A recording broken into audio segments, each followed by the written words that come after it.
Hey, I'm Jenna Wolf, certified lactation counselor, parent coach, and extended breastfeeding mom of two. I fully understand the unique challenges of breastfeeding beyond the baby days, and I'm here to take your hand and support you along your journey. So toss that hair in a messy bun, grab a basket of laundry to fold, and let's get started. This is Start to Stop Toddler Breastfeeding. The other voice in this episode will probably be familiar to you, and that is the voice of Dr. Samantha Radford. So, Sam is the owner of Evidence Based Mommy. She has a blog and a podcast called Evidence Based Mommy. Definitely go check it out after you listen to this episode. She is the host of the Breastfeeding Beyond Babyhood Summit, which just wrapped up. And she's a mom of four who's breastfed for nearly 10 years straight through the highs and lows of natural term breastfeeding, nursing while pregnant, tandem feeding, nursing aversion, all the things. So she gets it. She gets the real world experience of toddler breastfeeding. And she also is just a wealth of knowledge when it comes to non-toxic living. So if you've wondered or worried about what you might be exposing your kids to when, like through the food that they're eating or the, chemicals on mattresses and all of these things, this is what Sam quite literally has her PhD in, is a doctor of. And she takes all of that science, all of that technical knowledge, and really translates it into real world application for moms like you. And in a way that doesn't leave you racked with anxiety, but feels actionable moving forward. And that is exactly what we talk about in this episode. I cannot wait for you to hear it. And once you're done listening, pop over to Instagram and shoot me a DM and tell me what you thought about it. I love hearing from you. So, I have my PhD in exposure science, which is basically what kinds of toxic chemicals are we exposed to and how do they affect our body, especially either as women of childbearing age or children, whether, before they're born or after. And the thing about a lot of these toxic chemicals, including pesticides or lead or whatever, might be in food, is that they have these long-term effects, like the butterfly effect. A little change here can have a lifetime effect on your child. So we do want to minimize that, but we also don't want to freak ourselves out and stay super stressed about the whole thing. And anyway, so going back to when I first started doing this, it was all very academic to me. So I was just like, oh, cool, there's pesticides in, whatever. But it didn't matter to me because at the time, I wasn't into kids. I was an only child. I hated to babysit. I sucked at babysitting, but then, so now instead I have four children. I had one and I loved it so much that I just kept having kids.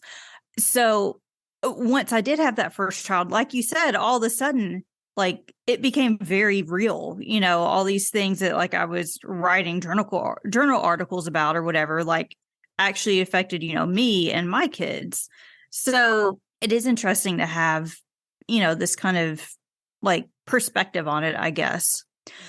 But with that said, as far as starting foods, I noticed that you mentioned something about, a 3 or 4 months. It seems so far away. And I'm so glad you said that because I don't know the recommendations in Canada specifically, but I know that the Centers for Disease Control here in the United States tell you that you need to wait till your child is at least 6 months to start solids. So that includes cereals, that includes purees, whatever it is. Basically, you want your child to be sitting up unsupported because that's a good indication that their digestive tract is ready to start receiving solid foods. So wait till at least 6 months. It's the same in Canada. Excellent. I think that, and I think that it might be, it might be 6 months, a hard line, or it might be between 5 and 7. It might be right around there, but it definitely is the same. And I do know that there's many people that the reason I chuckled is because it's so normal to me in working in lactation and doing the things that I did that I forget that people are like, oh yeah, I started rice cereal at 2 months or 3 months or pablum or whatever they're calling, right? And yes. So I'm like, oh yeah, that's right. People do that.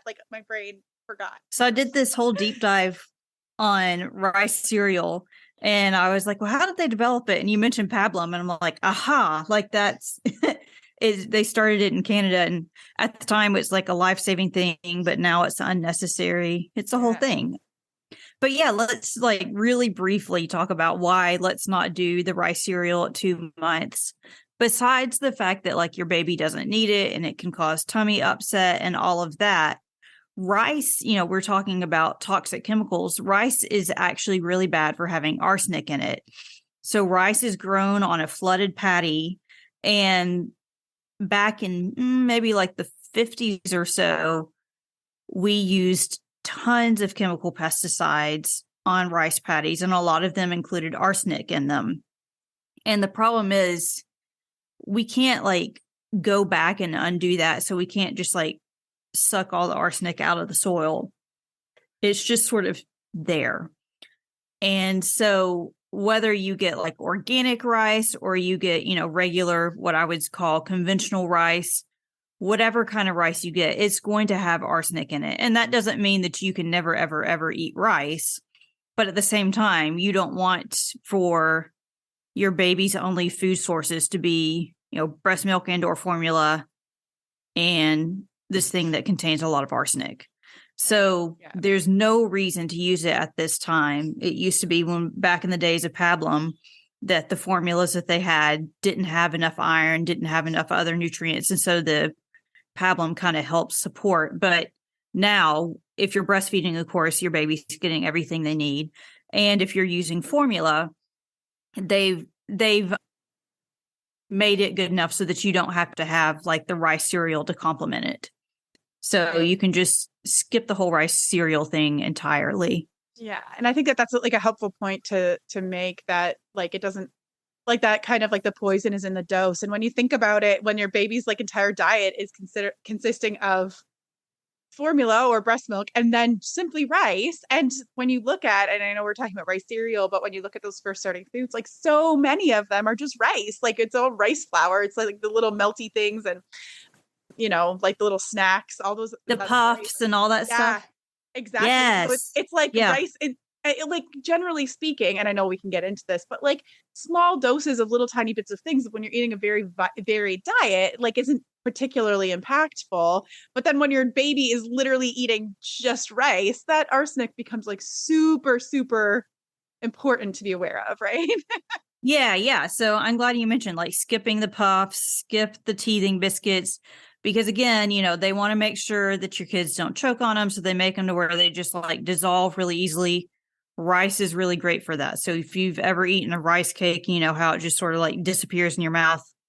Same kind of thing. So yeah, that's one thing, is skip the rice cereal, wait till your baby is, somewhere in that 5 to 7 month mark to start solids.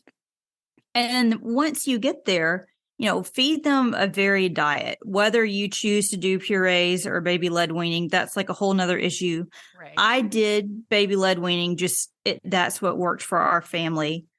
But whatever you do, like I said, give them a variety. So like, for example, some produce like just happens to have more pesticide or heavy metal contamination or whatever in it than others. It just kind of has to do with whenever the plant grows and absorbs, these things through the roots, like where it kind of gets shuttled off to into the plant. Like some of them, might store a particular chemical in its flowers, but others store that chemical like in its leaves or its roots.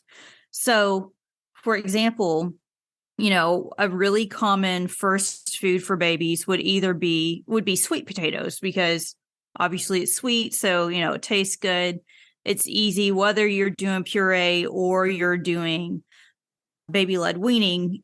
It's easy to, make into either like something really soft as a puree, or to like roast it into something that your baby can like hold on to and gnaw on. But sweet potatoes tend to store heavy metals in them. So again, like lead or cadmium or, those sorts of things, which again have like these lifelong risks associated with them. So once again, that doesn't mean like never ever eat sweet potato, but switch it up some. Like, especially instead of sweet potato, maybe go for like acorn squash or butternut squash. It has a really similar flavor and a pretty similar texture, and you don't have that risk of, those heavy metals in it.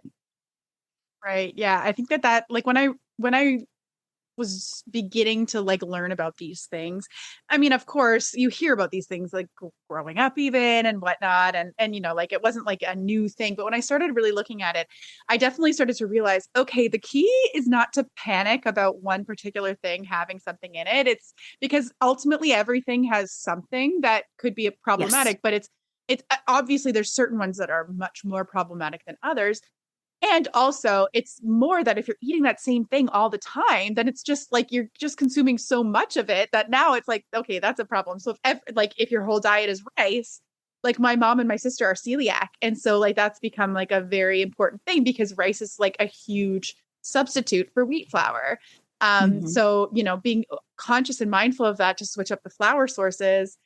And again, rice is often in the like pre-made gluten-free products. So it's a lot of baking from home to get that like variety of flours, right? But I just think that that's so important too. I love that you're like, sweet potatoes are amazing. And if that's like what you're used to, awesome. Try some other things too and switch it up and add them in. I think that that's just like super, super helpful information and not to panic, but to be mindful and aware of it. And that variety is ultimately kind of the key to that, right? Yeah, yeah. And then too, I mean, think about it, like these things depend on what's available to you as well. So like, for example, you may have heard of the Dirty Dozen from the Environmental Working Group. So it's basically the Environmental Working Group looks each year at the 12 types of produce that have the most pesticide in them. And the list stays pretty similar from year to year. Like strawberries always top the list. Apples are usually in there. I have all these like spinach and kale, which is unfortunate because those are all like really healthy things for you, but also apparently bugs really like them. So we use extra pesticide on them. So what I like to say is that, if your choice is either some sort of processed something that's not particularly nutritious and a regular apple, give your kid the apple because that's better for them to get the nutrition, even if they are getting some pesticide. But if you're able, to take that next step, and if you can buy organic for those certain things, like I mentioned, strawberries, let that be the thing that you buy organic.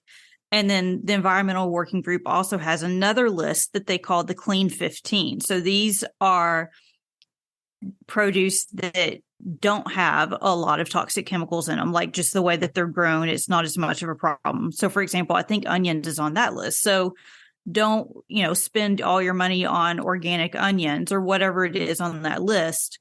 Instead, save that for like the apples or the strawberries. Yeah, I think that that's really helpful. And even with that too, like I know we buy frozen strawberries. Like of course in the summer we do occasionally buy like fresh, but like more often than not it's frozen and buying organic frozen strawberries is a lot cheaper than buying organic fresh strawberries So all the true. time. And it lasts longer. Yeah, Yeah, because yeah. strawberries, like you've got like 2 days and then they're toast. Yeah, and my Yeah. kids love to like I'll just literally let them thaw briefly and my kids will just eat them like just frosty, like frosty little strawberries. So Which, by the way, that's a good teething tip. So my friend taught me that, and it's been the best thing. So like a frozen vegetable, my kids to this day, they're all the way up to like 9.5 down to 3, and they all love to eat frozen peas, still frozen, because we use those for teething. my kids love them too frozen. It's And so funny. I'll be like, would you rather have them heated up or frozen? And they will all be like, we want them frozen. So, Well, I throw the frozen peas onto hot meals to kind of cool them down. So oh, I've yeah. done that, but then I would always have a bowl of frozen peas like out. So like always, but often with different or frozen corn or and for like sweeter Hmm. things like oatmeal, I'd use frozen blueberries or whatever. But yeah, my kids will just and they'll sneak into the freezer sometimes. I mean, sneak in, but they'll open the freezer Right. to start eating frozen peas out of the Yes. what? Yes, exactly. So there's your your true pro-parenting tip through this whole thing is frozen peas for teething, and then later they just eat them, and then you're like, it's a win-win because they're eating vegetables, you're putting in zero effort, like it's great. Exactly. And I can throw them into the boxed mac and cheese and feel slightly better about the boxed mac Yeah. Hey, we had boxed mac and cheese tonight, don't tell. See? I think that is an important piece to bring up, that there's a convenience element that is like, like important to you, even whether it's frozen vegetables or occasionally using boxed meals or like, like those kinds of things too. Yeah. We had variety piece. Exactly. So we had the mac and cheese, either, throw the frozen peas in, like you said. I got some baby carrots and steamed them in the microwave. Like this was a day where we had to kind of get things going real quick, but you can make like healthier foods or whole foods like that work for you and work for your family, like when you need to. Yeah. So. I think that's super helpful. Okay. So we covered babies and like moving up. So talking about like making snacks for little kids, talking about packing things in lunches and like that kind of stuff. Like, do you have any, I mean, like obviously there was rice for like babies. That was kind of like a thing that we should avoid. And then we're talking about, considering looking at the amount of pesticides in different produce so that we can have different options and know where to kind of invest in organic options that don't use pesticides or use different pesticides. And then, so we're moving into like, now we're talking about convenience food. I think this is super relevant for talking about our toddlers that, like the kind of, I don't know, stereotype is that they're living on chicken nuggets and, like that kind of thing. So what's mac and cheese. Kind of your thoughts? Yeah, exactly. What's kind of your thoughts about that? So when it's going to be okay, just as a broad blanket statement, like, people start to panic about, because a lot of times when your kids are babies and they're first trying food, they'll eat anything because it's like all new and different and amazing. And then when they get to be toddlers, like their palate, I don't know, like narrows down a whole lot. It's going to be okay. It'll pick back up later. So don't freak out. Like, let them eat, especially again, if they're still breastfeeding, which is great, then you're going to be filling in those nutritional gaps. It's going to be okay. Yeah. One thing I would suggest, you've probably heard, like, don't let your toddlers drink a whole lot of juice. And if they do, keep it watered down. Part of that is just, it's a lot of sugar that they don't need. You're better off eating the whole fruit than getting that much sugar. But the other part is, again, so when we think about which foods have the most pesticide in them, you kind of have to think about like which ones, taste the best. And like fruit has a lot of sugar. Insects also like sugar. So fruits tend to have more pesticides used on them. And then once you juice it and concentrate it down, fruit juices just tend to have a fair bit more pesticides than like most foods. So that's another reason, to kind of lay low on the juice. But I mean, besides that, like, just like we were talking about before, you continue that variety, try when you can to use whole foods, whether they're from the produce section, which tends to be more expensive and might not be accessible all the time. If it's not, try frozen. Even canned for some things will be great. If you can get it lower sodium, get what works for you. And yeah, I mean, sometimes it's a chicken nugget night and it'll be okay.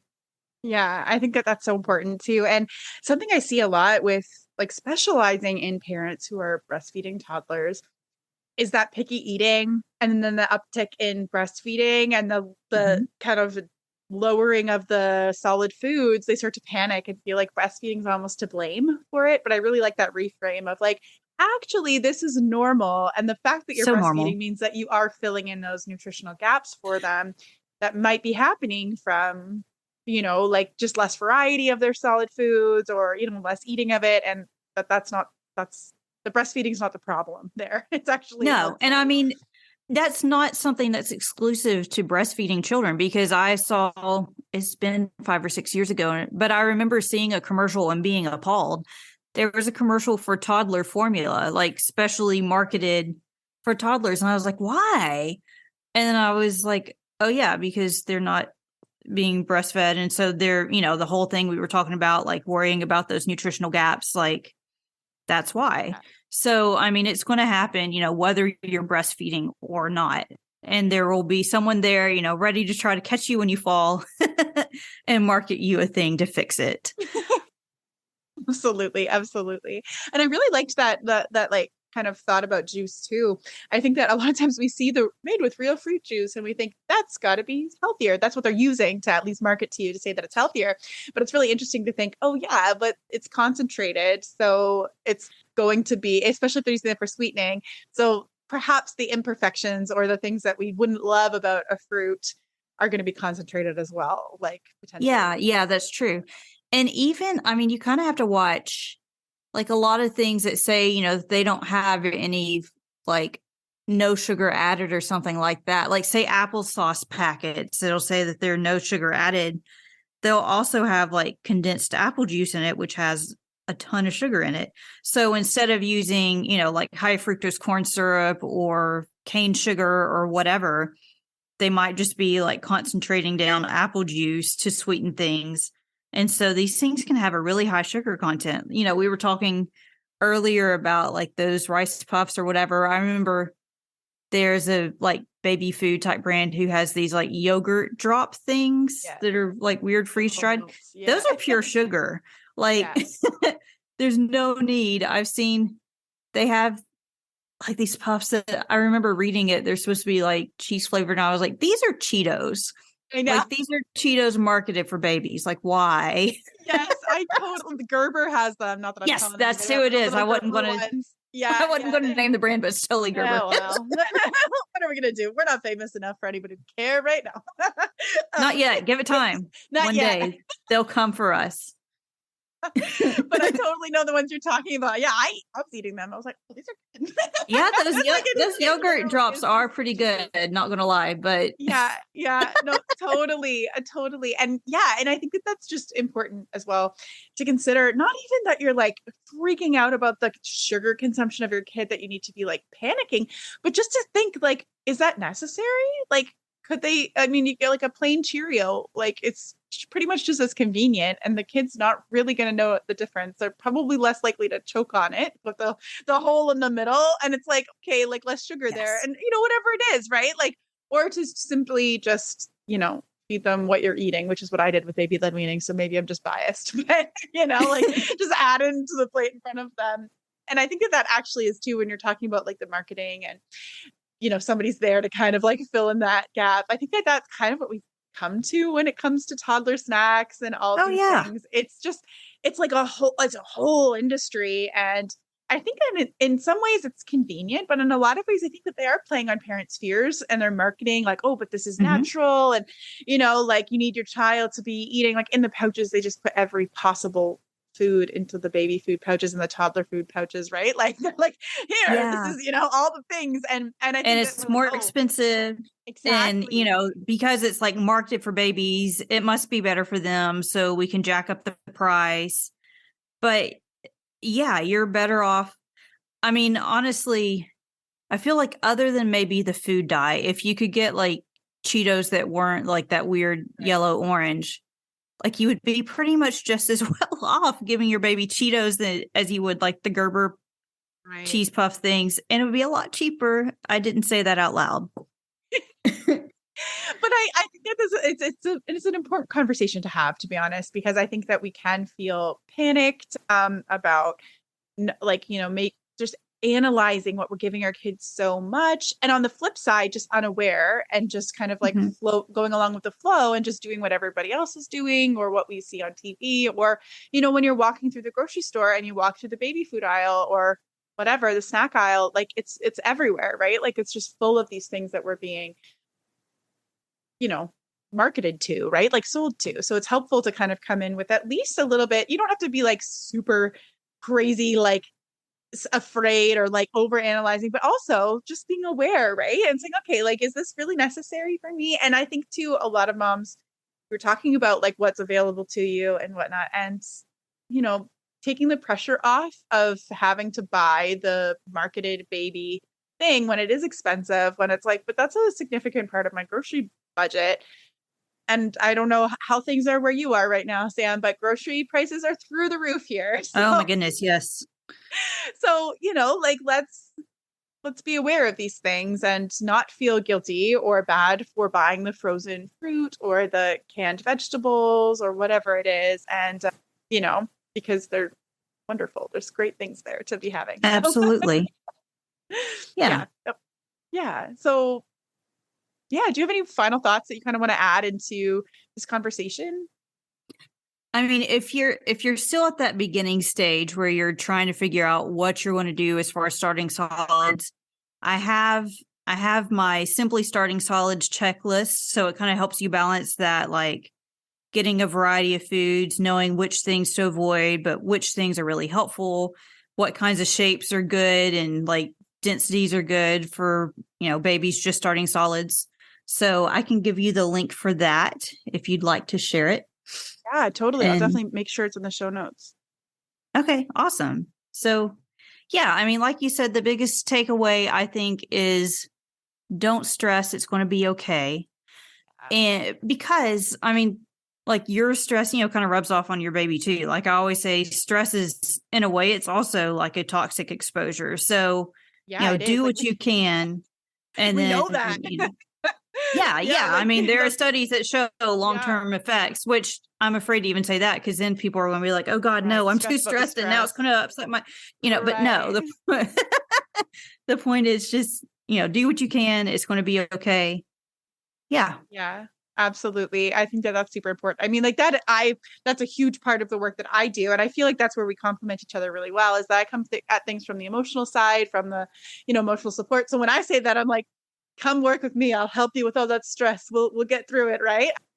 And so I Yes. think that that's where I lean almost to like, let's not talk about foods too much. Cause like that's not my expertise. And I'm like, but if I can help you with the stress, then like, that's where we're going. So I think such a great compliment to have kind of both of our expertise here to be able to do that because it's still an important conversation to have. Right. Like, Oh yeah. Yeah, I'm so yeah, excited. I'm like, there's so many things we could talk about, but in the I know. future, we'll get there. We'll get there. We'll get there. Yeah. Yeah. So thank you for having me today. Thank you so much for being on. I love being able to add variety to the topics that we cover too. Like I said, this is not my area of expertise. Like let's talk about it. Let's bring people on. So I am just really grateful that you were willing to come and be on the podcast. Yeah. Thank you so much. If you loved this episode, make sure you hit that subscribe button so that you don't miss any episodes in the future.